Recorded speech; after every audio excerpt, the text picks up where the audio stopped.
일본은 세계에서 유일하게 저금리 정책을 계속 이어오고 있습니다. 1990년대 이후 디플레이션과 저성장이 지속되고 있습니다. 디플레이션에 대응하기 위해 일본은행은 금리를 낮게 설정하여 소비자와 기업이 대출을 촉진하고 경제활동을 촉진하고 있습니다. 또한 고령화의 저출산으로 인해 인구가 감소하고 있으며 이로 인해 국내 경제 성장이 둔화되어 금리를 낮게 유지할 수 있습니다. 저금리는 부동산 투자에 있어 자금 조달 비용이 감소하게 되는 효과를 가져옵니다.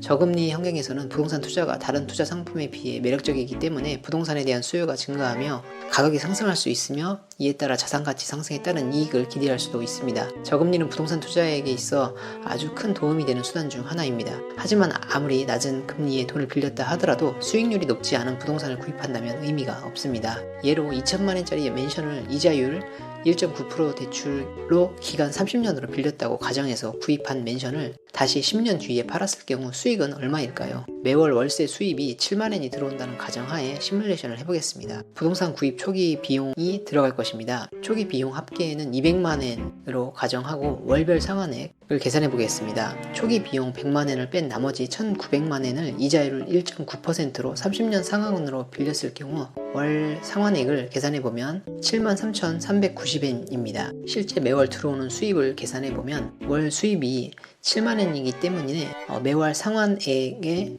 73,339엔을 빼면 매월 3,398엔의 마이너스가 되는 걸 알 수 있습니다. 그렇다면 매월 마이너스를 감안하고 10년 후 이 맨션을 매각한다면 얼마의 수익이 남게 될까요? 10년간의 상환액이 880만엔 정도이고요. 자녀 채무액은 약 1,100만엔 정도가 되겠습니다. 어렵겠지만 만약 10년 후 맨션을 구입했을 때 가격인 2천만원에 매각할 수 있다고 가정해봅시다. 2천만원에서 자녀 부채액인 1,100만원을 빼게 되면 대략 880만원이 남게 됩니다. 여기서 초기 투자 비용인 200만원을 빼게 되면 680만원입니다. 그리고 매월 3,398엔의 마이너스가 발생되었기 때문에 이 10년치가 대략 40만원 정도가 되겠습니다. 이것도 빼게 되겠습니다. 따라서 실제 순수익은 640만원 정도가 됩니다. 여기서 수선 적립금과 세금도 빼야 할 것이며 세입자가 10년 동안 계속 머물러 있기는 힘들 것입니다. 세입자가 만약 나가게 되면 집을 새로 복원하는 데 들어가는 비용 등을 모두 계산한다면